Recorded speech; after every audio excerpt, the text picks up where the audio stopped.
De todos los animales perdidos en el tiempo, ninguno ha generado tanto asombro y atención como los dinosaurios. En particular, los no aviares. Durante más de 160 millones de años dominaron la Tierra, moldeando la historia natural y evolucionando en infinidad de formas y tamaños. Y por un tiempo parecía que la Tierra sería siempre suya. Sin embargo, esta posible realidad fue aplastada hace 66 millones de años, cuando su fiesta llegó de pronto a un violento final.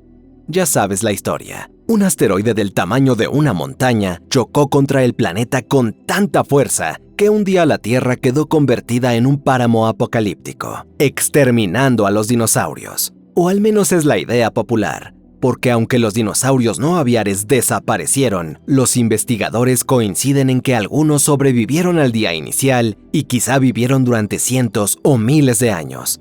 Es un rango amplio y no está grabado en piedra. Por lo tanto, es imposible decir exactamente cuándo la Tierra tuvo su primer día sin ellos, pero al mismo tiempo, tenemos una idea general de cómo pudo haber sido, ya que tenemos toda una etapa que comenzó justo después de que terminó el Cretácico, y que sorprendentemente ha sido olvidada en gran medida. El Daniense, la Tierra después de los dinosaurios.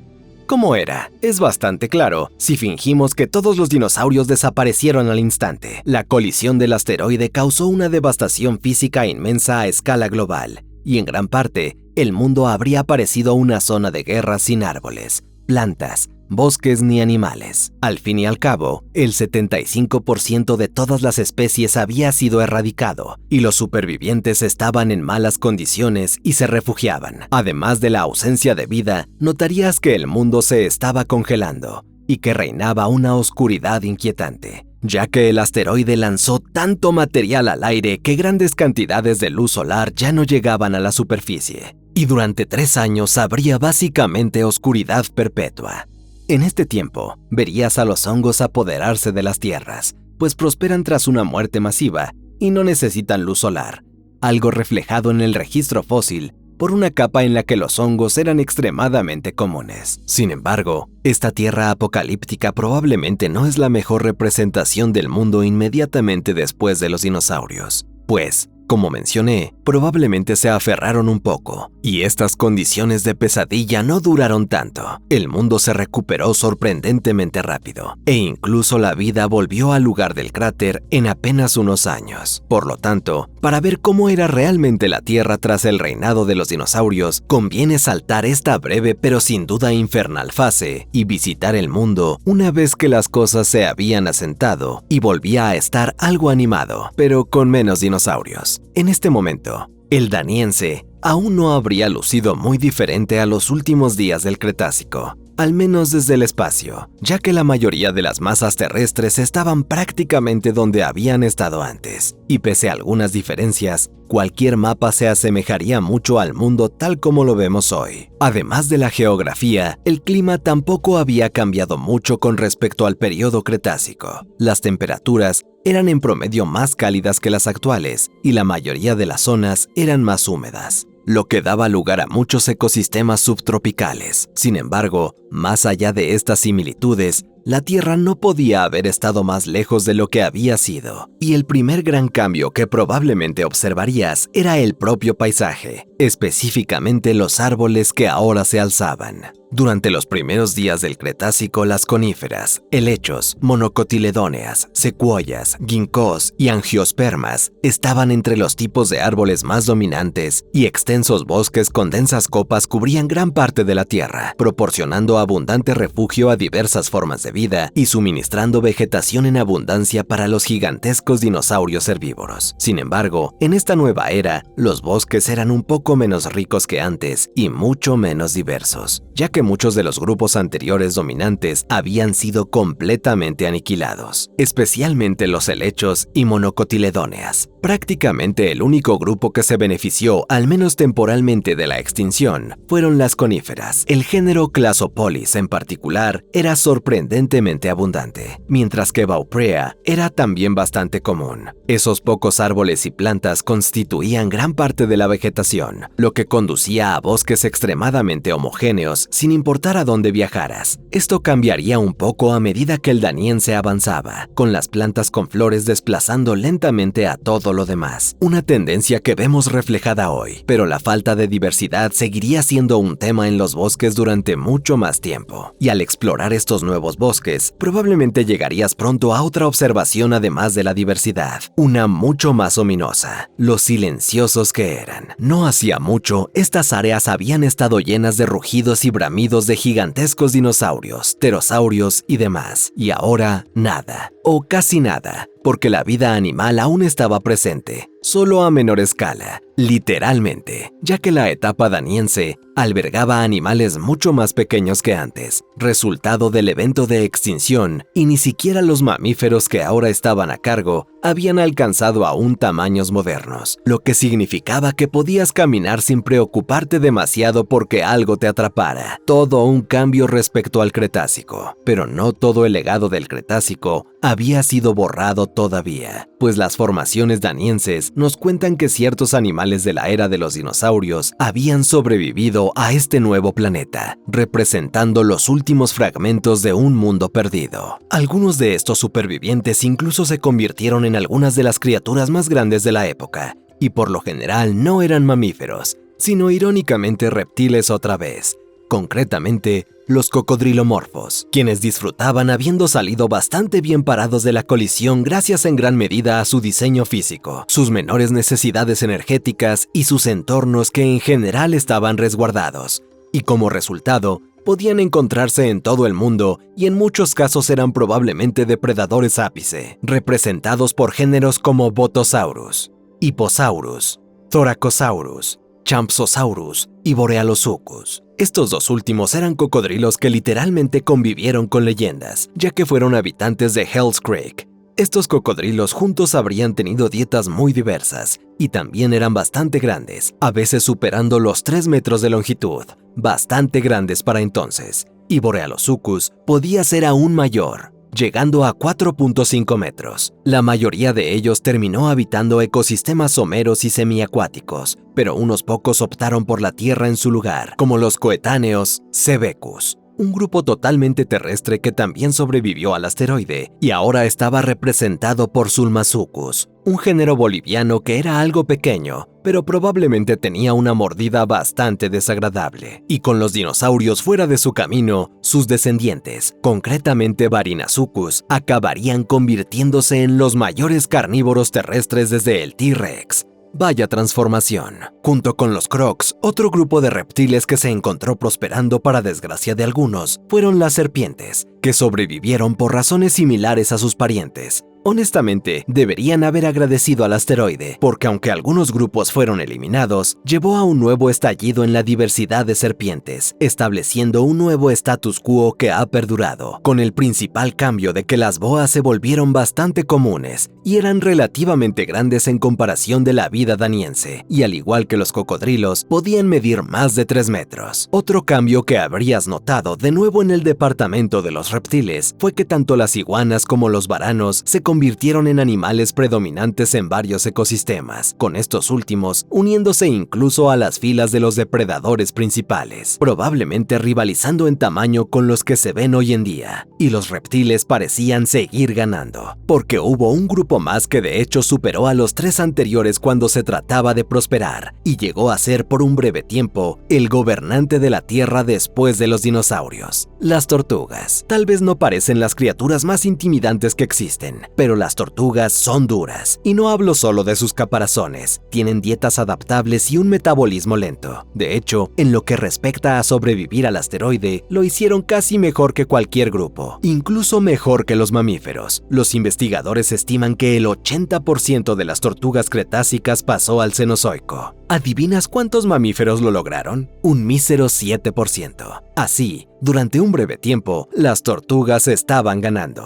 siendo abundantes, diversas y omnipresentes. La única desventaja Ya que las tortugas suelen ser del tipo pacífico, al menos con algunos animales, su alta prevalencia las convertía a menudo en una enorme fuente de alimento. Y los fósiles muestran que los cocodrílidos solían alimentarse de nuestros amigos con caparazón. Así que parece que la Tierra inmediatamente después de los dinosaurios era más reptiliana de lo que cabría esperar para el inicio de la llamada era de los mamíferos. Sin embargo, no te equivoques, porque había muchos más mamíferos que antes, y también eran más grandes, por primera vez alcanzando tamaños mayores que una oveja. Sin embargo, en su mayor parte seguían siendo pequeños y algo adorables, con algunas caras nuevas, como los Polydolopimorphia, un orden extinto de metaterios, estrechamente relacionados con los marsupiales actuales, que habían sido uno de los grupos de mamíferos más exitosos en el Cretácico, y una familia particularmente destacada durante este tiempo era la Ipsodontidae. Pertenecen al clado de Pamperisodáctila, lo que los hace más emparentados con las cebras que con los roedores, a pesar de su aspecto, y por lo general iban desde el tamaño de una rata pequeña hasta un mapache. Eran comedores generalistas que mordisqueaban casi cualquier cosa si era lo bastante pequeña. Los marsupiales también estaban ahora al acecho en cantidades mayores que antes, siendo especialmente prevalente durante el Daniense la familia Microbioteria. Sin embargo, por muy adorables que fueran estos sujetos, no eran exactamente interesantes, y francamente ninguno lo era demasiado. Pero diré que estos mamíferos estaban explorando los límites, expandiéndose y experimentando. Y en estos días podrías haber vislumbrado a posiblemente los primeros mamíferos que llegaron a ser depredadores ápice y los mayores mamíferos hasta el momento, los mesoníquidos, un grupo de animales principalmente carnívoros u omnívoros que en cualquier caso comían mucha carne, como reflejan los análisis isotópicos. Aparecieron en la Tierra casi inmediatamente después del final del Cretácico, siendo el primer grupo completamente terrestre en aprovechar la desaparición de los terópodos. A menudo se los reconstruye como si se parecieran superficialmente a lobos. Sin embargo, seguramente no harías la conexión, pues los paleontólogos aseguran que no se parecían a ninguna criatura actual. Generalmente se los describe como animales con cabezas grandes con potentes músculos mandibulares, cuellos relativamente largos y cuerpos grandes y robustos con extremidades rechonchas que les permitían correr, aunque no con mucha gracia. Y si te persiguieran, notarías que brincaban más como un rinoceronte que como un león. De hecho, estaban más emparentados con los rinocerontes, pues eran ungulados, no carnívoros. Durante su existencia, los mesoníquidos variaban mucho en tamaño, y uno de los más exitosos habría sido Dissacus, un miembro del tamaño de un coyote que parecía desempeñar el papel de un zorro o un pequeño cánido, solo que a mayor escala, siendo de los animales más grandes en sus tierras natales, que incluían Norteamérica, Europa y Asia. Y aunque era algo torpe al correr como otros de su clase,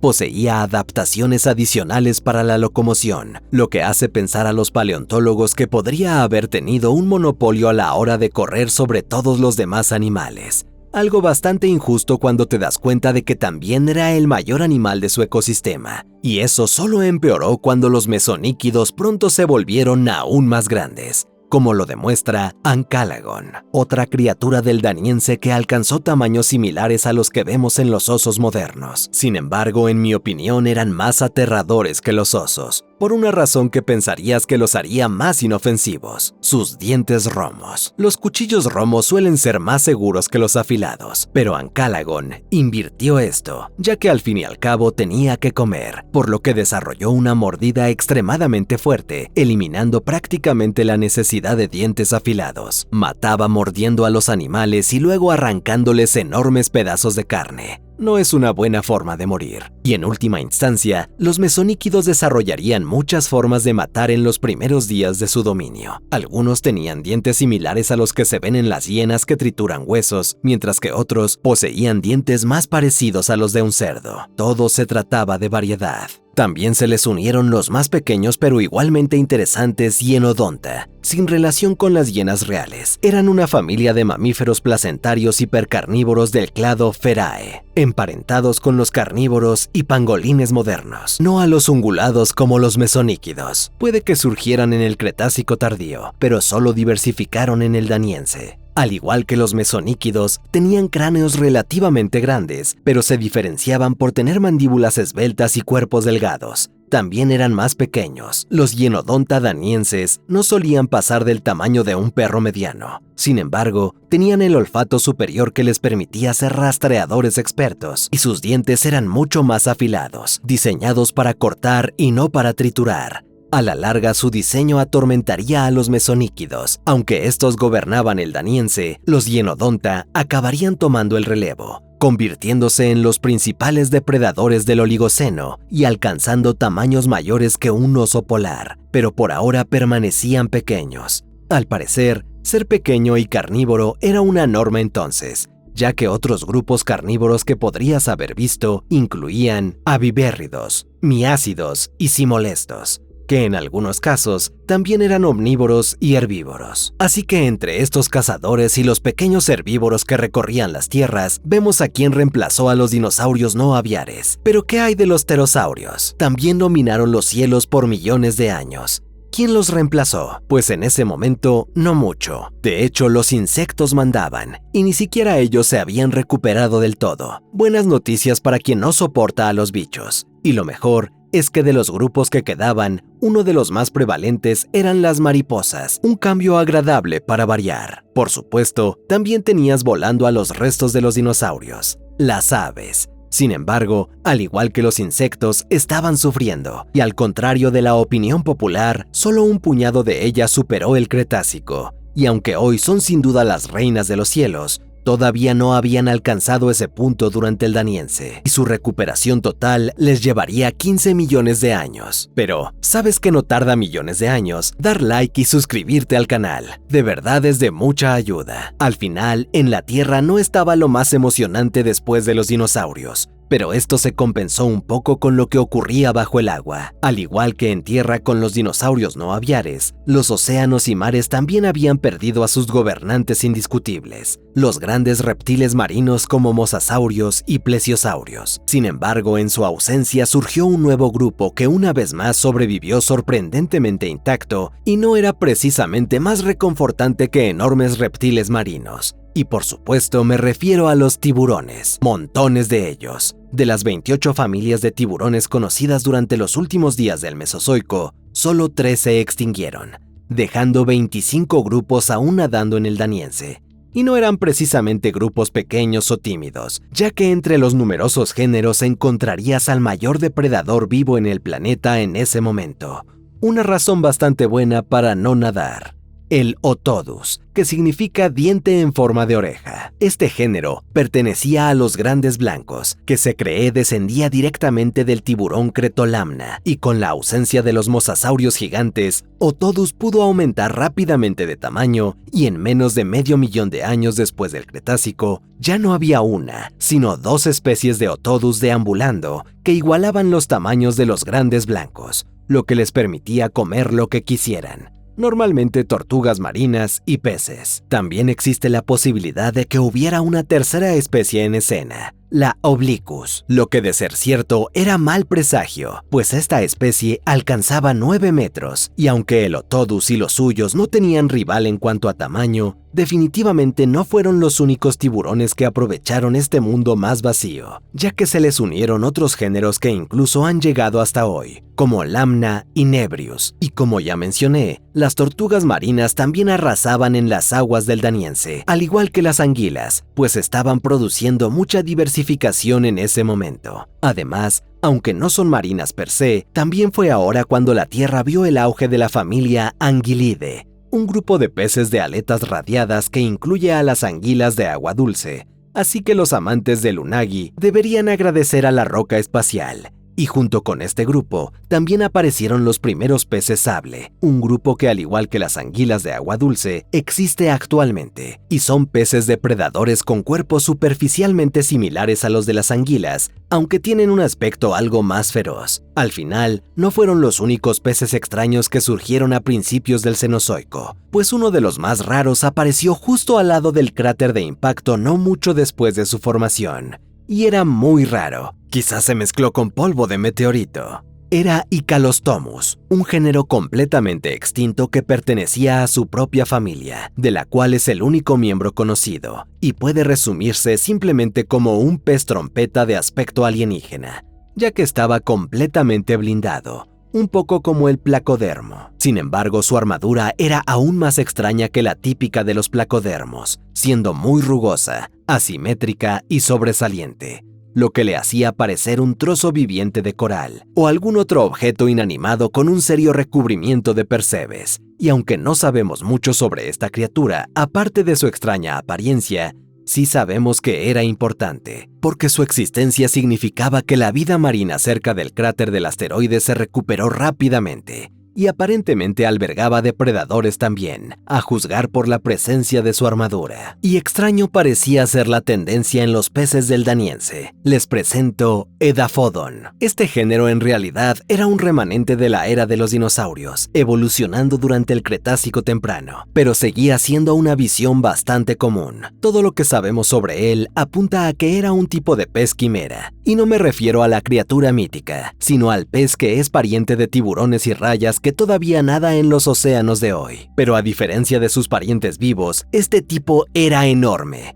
A veces superaba los 3.4 metros de longitud, lo que los hacía más grandes que los mayores meros Goliat. El Cretácico tardío fue su apogeo, pero incluso durante el Daniense seguían muy extendidos, viviendo tanto en el hemisferio norte como en el sur, donde se piensa que durante un breve tiempo fueron algunos de los principales depredadores. Sin embargo, ¿qué comían exactamente sigue siendo un misterio? A diferencia de los tiburones, no tenían muchos dientes afilados que se reemplazaran continuamente, sino grandes placas dentarias permanentes que al menos en algunas especies parecían estar especializadas para una mezcla de trabajos, incluidos triturar, cortar y desgarrar, lo que lleva a pensar que los grandes Edaphodon probablemente comían lo que les apetecía, incluidos animales de concha dura, peces, tiburones y cualquier reptil marino que quedara. Sin embargo, igual que Icaulostomus, no llegaría hasta el presente, serían finalmente reemplazados por tiburones y otros peces depredadores. Sin embargo, duraron mucho más, llegando hasta el Plioceno, y no serían los últimos en desaparecer, ya que de hecho se cree que un animal típicamente asociado con la era de los dinosaurios sobrevivió brevemente después de su desaparición: los amonites, una subclase extinta de cefalópodos de concha enrollada que durante cientos de millones de años, desde el Devónico, habían sido una visión común en los océanos y mares prehistóricos. Durante mucho tiempo los paleontólogos creyeron que todos ellos, sin excepción, habían perecido en aquel fatídico día Cretácico, pero luego en Dinamarca y Nueva Jersey respectivamente, los paleontólogos encontraron los restos de unas pocas especies fechadas después del impacto, lo que sugiere que siguieron siendo vistas raras por unos 500.000 años. Estos géneros incluían evaculites, discoscafites, oploscafites y baculites, ninguno tan gigante como la antigua Parapusócea, pero seguían siendo extremadamente interesantes y no se parecían a nada que tengamos hoy, y junto con el resto de los animales que llegaron al Daniense, constituyen los últimos recuerdos de un mundo perdido en el tiempo. Gracias por ver este video de Zoo Extinto. Nos vemos en el próximo.